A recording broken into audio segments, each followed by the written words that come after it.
Hello, BookTube. I have some mail for you today on a very hot and humid day here in Boston. A day that bore out my own predictions about the weather. My own forecasts were far more accurate than any of the network or cable forecasters that I saw for Boston for today. I predicted that the day would be incredibly hot and incredibly humid and incredibly dry, that there would be no rain. None of the forecast thunderstorms, none of the forecast rain. And that has turned out to be true. All the forecasts from yesterday saying that today was going to be under thunderstorm watch all day long, cloudy all day long. No. It's been bright and sunny and brassy. A big, hot, humid summer day. The first, since yesterday was a bit of a break, this is the first in what I am predicting to be at least 2 solid weeks, 15 days of weather exactly like this, where it's bright and sunny and the temperature in Boston goes up to at least 90 degrees Fahrenheit, and that there is no rain for that entire time. That is my prediction for well into the middle of August. And that's really bad. That's really unhealthy when your weather stalls like that, as most of the middle of the United States is about to discover. Most of the middle of the United States, even the parts that have barely got any relief at all, are about to go under a gigantic heat dome again. And just stay that way with these huge masses of superheated air feeding on themselves and not going anywhere. So for most of the United States, I would guess, the August is going to be a real trying period, a testing period for infrastructure itself, for roads, for road tops. Be very aware of your dog's feet when you're out walking in weather like this. Granted, their foot pads are extremely durable, and also their nervous system shunts blood away from extremities of either cold or heat much faster than yours does. Yours will do that in shock, but it doesn't tend to do that as quickly as a dog's does. But also infrastructure in terms of the gigantic installations just outside of your city that generate your electricity and that have to be manned by humans and that have equipment that's vulnerable to extreme prolonged heat. I mean, in technical terms, a heat wave is 3 consecutive days where the weather is significantly higher than it is historically on that date, or in America anyway, where for 3 consecutive days your daytime high temperature is 90 degrees Fahrenheit or higher. But so when that happens, you could say you had a heat wave. Okay, fine. But if instead of that happening, you have 15 days where the daytime high temperature is 89 degrees Fahrenheit, never reaches 90, but it never stops doing that, I consider that to be a heat wave too. So we're headed for that. We'll see if my new routine for Wednesdays will be put to the test next week. But in the meantime, we have mail. Despite the fact that I don't have rain, I don't have thunderstorms, I do have mail. There's a chance that the convection chaos of sunset will prompt rain or thunderstorms here tonight. I don't think that's going to happen. I don't think Boston's going to see rain again for a long, long time. I won't say never, but at least throughout half of August. But even so, the mail comes through, and I have a little pile of mail here to show you, including a periodical. We have the New Yorker. This is the August 1st issue of the New Yorker. Quite a few things in here that were of interest, but I went straight away to a piece by Dhruv Kular called Fahrenheit 121, meaning about the Great Heat Wave. The piece is about, for 1 billion people, the Great Heat Wave is already here. And the Great Heat Wave that the piece is talking about is the reality that's coming, where the next 2 weeks of weather in Boston, 90 degrees, 91 degrees, 92 degrees every day, no relief, no rain, no clouds, is no longer an abnormality and is no longer relegated to one season, high summer. This is high summer. You would expect this kind of weather. But the great heat wave that's coming soon, in the 2030s, is where that weather happens everywhere all the time. And the noteworthy thing, the thing that weather forecasters talk about or that creates all sorts of chatter online, is the exceptions, the times when that isn't true. And this article is great. It's about India. It's about northern India being just baked in an unbelievable, unbeatable, seemingly immovable heat wave that's destroying crops and killing people, and again, rotting infrastructure. And the piece is fantastic. It's a very depressing subject, but it's really, really well done. At one point, the author writes, "The human body is an exquisitely effective temperature regulation machine. As your core temperature rises, neurons in your brain's hypothalamus tell your peripheral blood vessels to dilate. This increases blood flow to near the skin where heat can evaporate through sweat. You are a naked animal that sweats everywhere. You don't sweat in just a few places, you sweat all the time. That evolved on the savannas of Africa in order to make you able to be extremely active during the heat of the day when your competitors, your fellow predators, were not. But the heat system struggles to keep up when the temperature and humidity become extreme. Initially, heat increases the body's metabolic rate. Cells consume more oxygen, your heart rate rises, and your breathing grows rapid. As internal heat mounts, enzymes cease to function and proteins become misshapen. An overheated person might experience dizziness, confusion, inflammation, nausea, seizures, or a coma. In the worst cases, the body desperately shunts blood to the extremities in an effort to release heat, and in the process, starving internal organs of oxygen and causing damage to the gut, liver, nerves, and blood vessels. This is heat stroke. Up to 2/3 are fatal. And that's what's coming. That's what your body does. It doesn't know any better. It's like that excerpt described. It's exquisitely evolved to help with these things, but it's automatic. It's a thoughtless process. So we all have to be careful. No matter where you are, we all have to be careful. Because before you have heat stroke, you have heat exhaustion.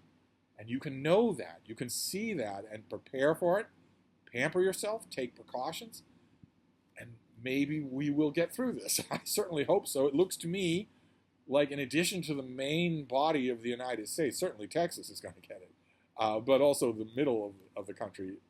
But it looks to me like that pattern is also shaping up to hit the UK again and parts of Southern Europe that are not positioned for it. The houses aren't built for it. The AC units aren't there. I'm hoping that I'm wrong, but it looks like that. It looks like August is going to be a brutal month. But mail did come through, as I said. So let's just do some mail, try to take our mind off the heat. I've got this sturdy little AC unit, which manages to keep up with all but the very worst of heat and humidity.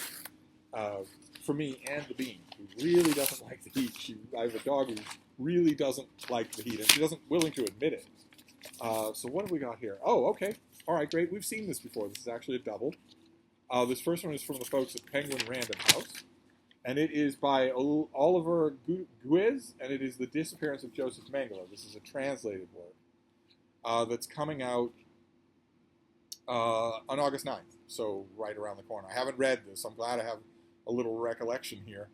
And it's a novel. Remember when we talked about it a few weeks ago, or a week ago? We talked about it as a kind of Wolf Hall for Joseph Mengele.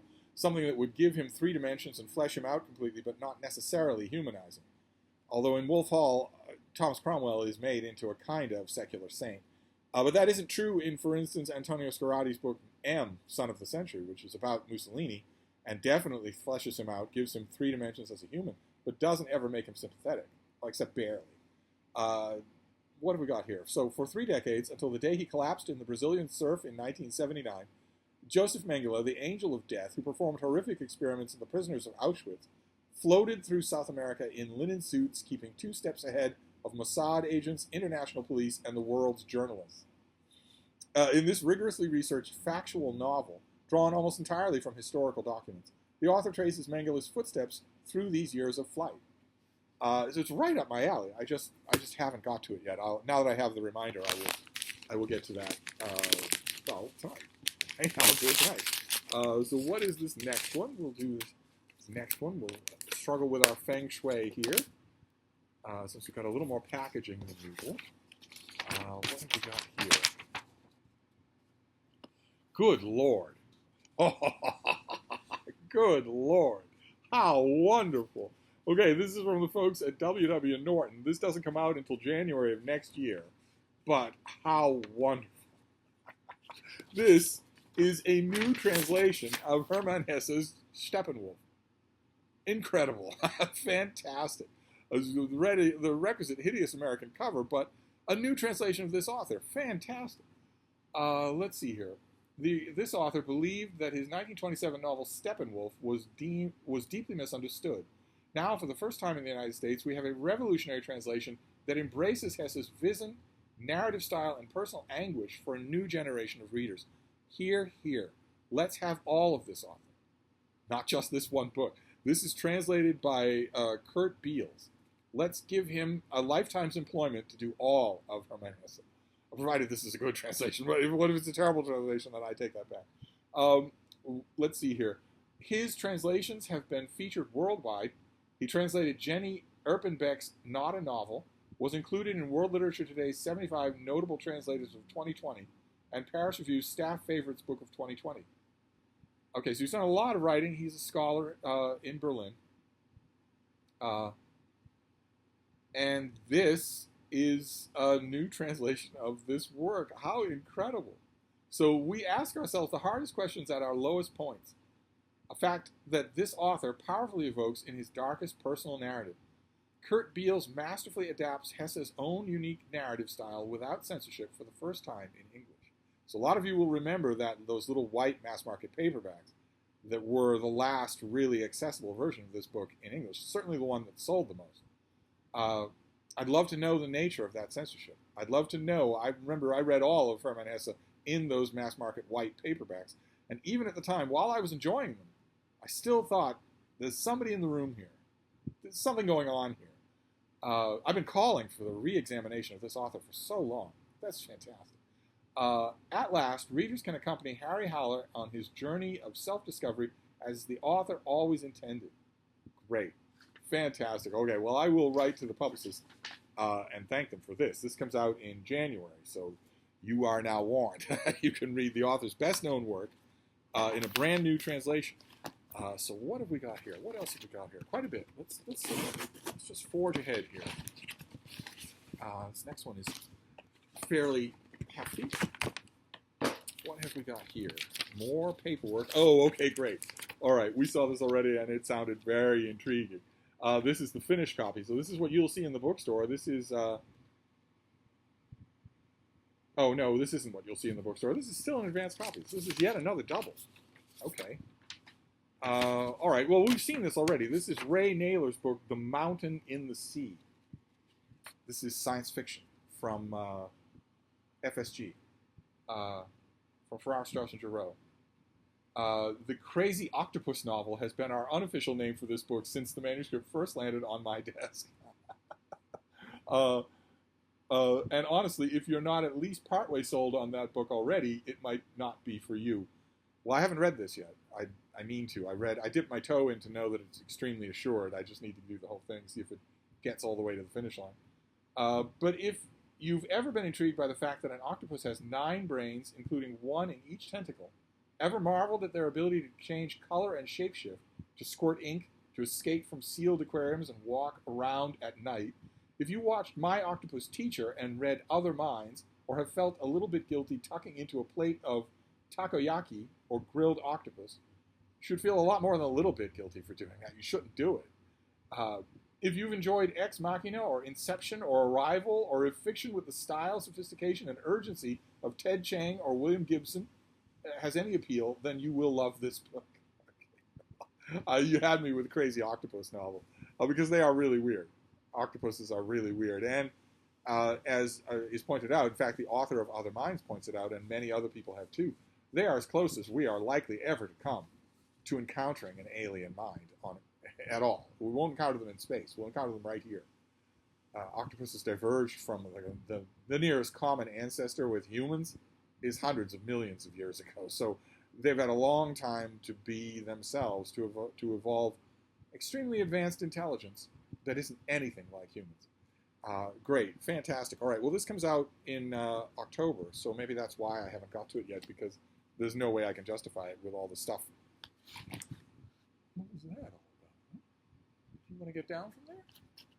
Got a bit of a mess going on here, Frida, but I'll make room for you if you want to. Do you want to get down? Huh? Go on. Go on. There you go. There you go. Oh, but baby, no, you don't want to press against me, little girl. You want to get all the way down. There you go. She always wants to do that. When she gets down off her perch, she wants to press against me, and she can't do that. It's way too hot to do that. So anyway, let's forge on. Let's keep going. What's this next one here? One of these asbestos envelopes. So I'll get flaking asbestos everywhere. That's good. You know, not going to live forever. And as usual, when you get one of these flaking asbestos envelopes, see that stuff? As usual, when you get one of these things, it doesn't behave itself. So you really do have to tear it apart, which means you get this stuff everywhere. I will try to be as delicate as possible here. It's, of course, never worth it. The book on the inside is never worth breathing fibrous asbestos like this. Just never. This is absolutely everywhere. And it's all dangerous. And I don't want Frida to breathe it. I don't want to breathe it myself. I'll have to deal with it. But let's see what the book was that was so much trouble.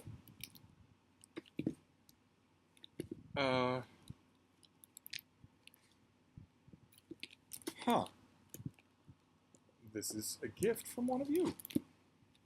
Do I dare to look at this thing for a note? Did I miss a note? No, I did not. This must be a gift from one of you.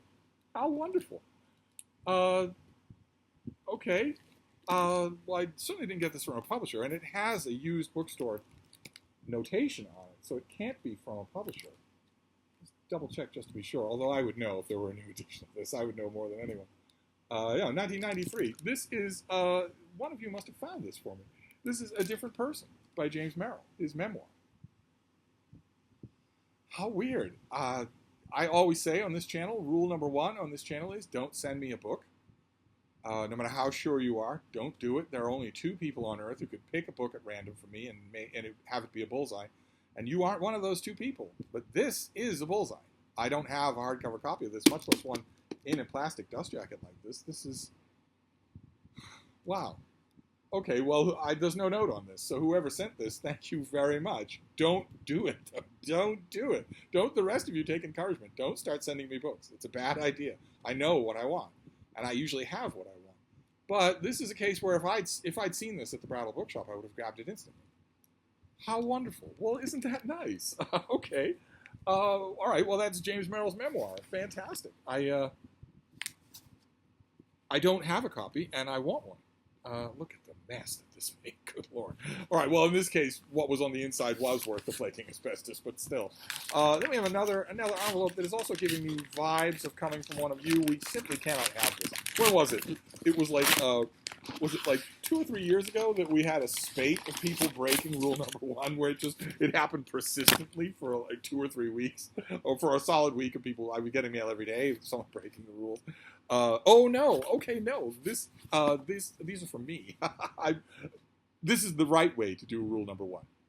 One of you, unbelievably generously, sent me an Amazon gift card, an electronic Amazon gift card.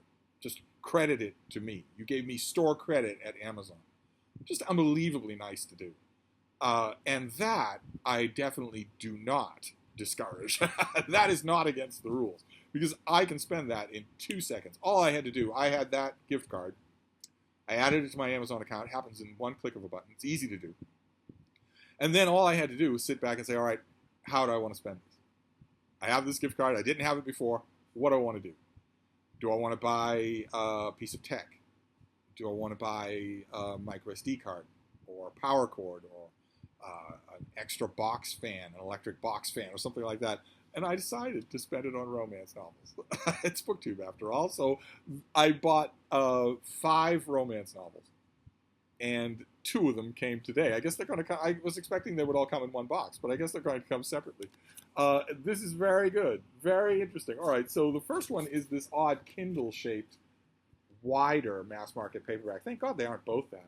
This is by Amy Rose Bennett, and it's Up All Night with a Good Book? No. No. Up All Night with a Good Duke. This is a Regency novel. I guess it's book number 1 in the Byronic Book Club. And these two, there they are on the cover, and you can tell right away from that cover that they are not booktubers, because they're not paying attention to the right thing on that cover. They're totally ignoring it. This is one of those broader paperbacks that I can't help but think the form factor was dictated by Kindle, by the fact that this is the same size as a Kindle. which is really a case of, if that's right, that's really a case of the tail wagging the dog. I mean, books still have an unbelievable, printed books still have an unbelievable charm of their own. They don't need to imitate their electronic rival.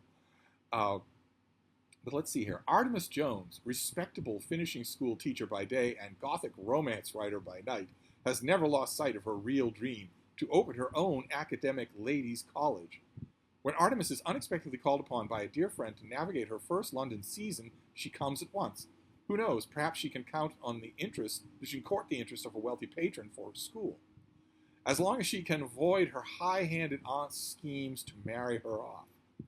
Dominic Winters, the widowed Duke of Dartmoor, needs a wife, someone who will provide him with an heir and help him to manage his Spitfire adolescent daughter. The problem is, society has dubbed him the Dastardly Duke. That was my Deb's nickname for me for quite some time. Rumors are rife that he murdered his mad wife, so his choices for a suitable bride are limited. But then he meets the ravishing and passionate Artemis Jones, who might just be everything he needs. Up all night with a good Duke. All right, so that's the first two. I got 2 romances today, so 3 are still coming. And the other one is not this brighter size. It's a normal mass market paperback, and this is an author I love, Vivian Loret. This is How to Steal a Scoundrel's Heart, which I think we've already seen on this channel, just as an ebook. And there you've got the little dog on the cover there. And this is The Mating Habits of Scoundrels. I don't think this is the first book in the series. No, this is the 4th book in the series. And they're not in a library too. No, they're not. Okay, that would be a little too much for the old ticker. Let's see. Her ruined debutante Prudence Thorogood lost everything when she was ousted from polite society, including her inheritance. Now she'll do anything to take back what's hers, even if she has to steal it. Accepting a scandalous offer from Lord Savage seems like the perfect solution to disguise her criminal intentions from the ton, from the upper society, until she discovers that there's more to this scoundrel than meets the eye. Lord Leo Ramsgate, Marquis of Savage, has everything except a heart. That organ dried up long ago after a devastating betrayal. Since then, he vowed never to trust or love again. He ensures that his dalliances are mutually satisfying, but always temporary, until he meets the reserved Miss Thorogood.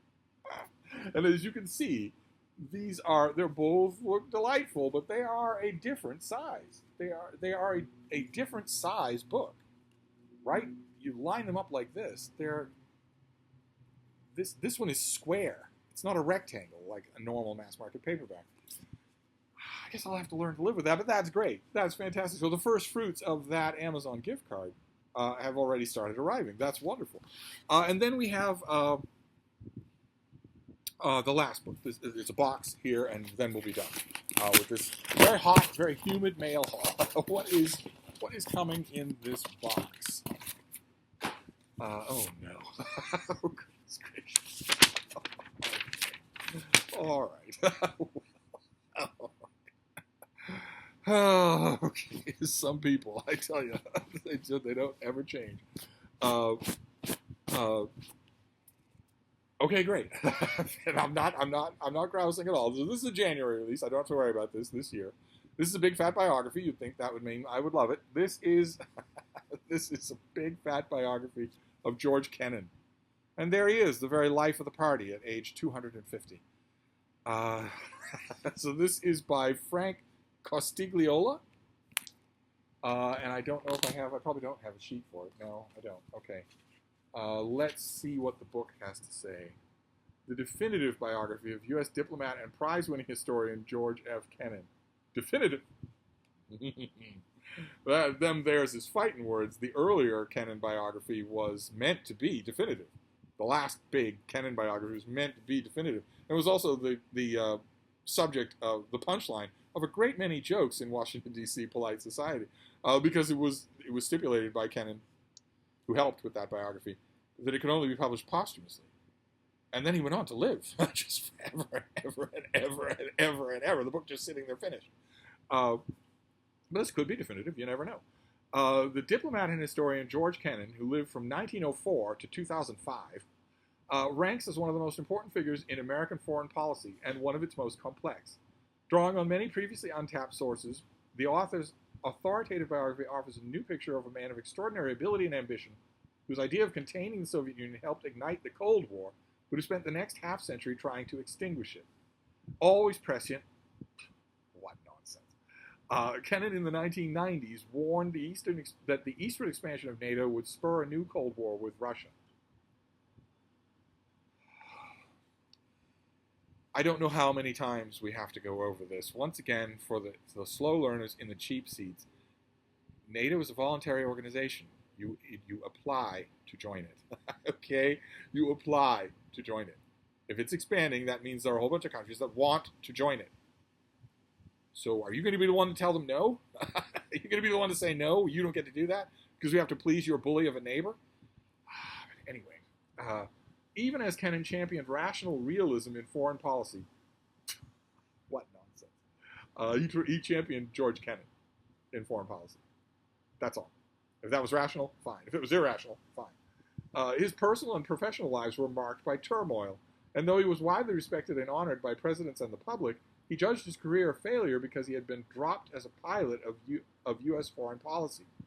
Impossible to classify. Impossible to classify. Any of you have ever read Winnie the Pooh, just think of Eeyore, and you have classified George Kennan. Impossible to classify. Kennan was a sui generis thinker, a trenchant critic of both communism and capitalism, and a pioneering environmentalist.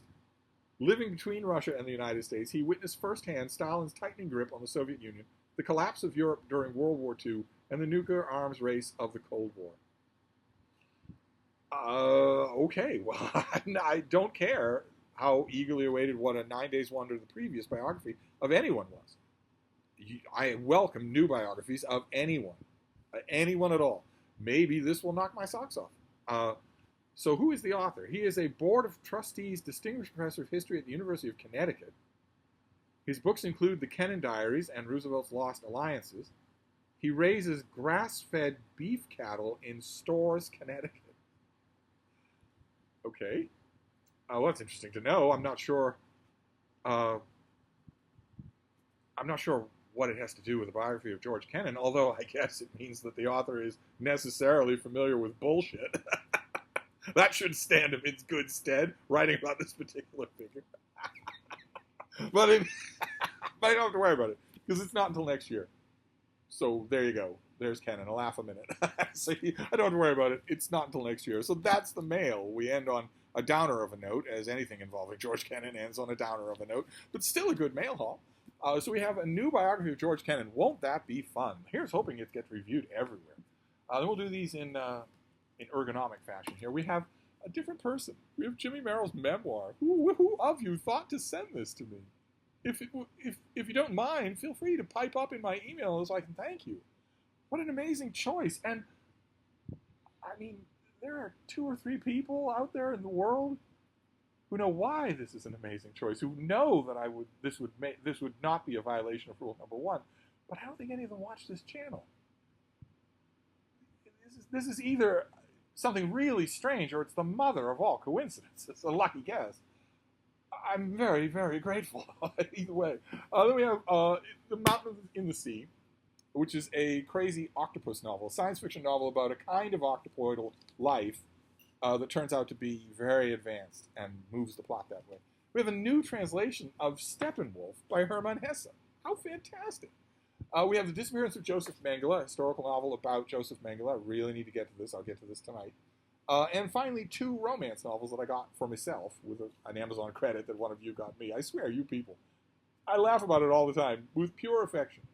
You studiously ignore my Patreon shilling, which is right there on every video. You studiously ignore it, even though $1 from each one of you would put me on Easy Street.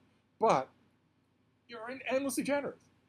With credit to the brattle, with Amazon credits, with gifts in the mail. I never understand you people. But these 2 things come from that Amazon credit, and there's more to come. So we have Up All Night with a Good Duke. They're both ignoring the books. And How to Steal a Scoundrel's Heart by Vivian Lord. So that is the mail haul for today, and it really does hit some classic Steve notes, so I'm not complaining. So I'm going to wrap this up for now, but I'll be back. Thank you, BookTube.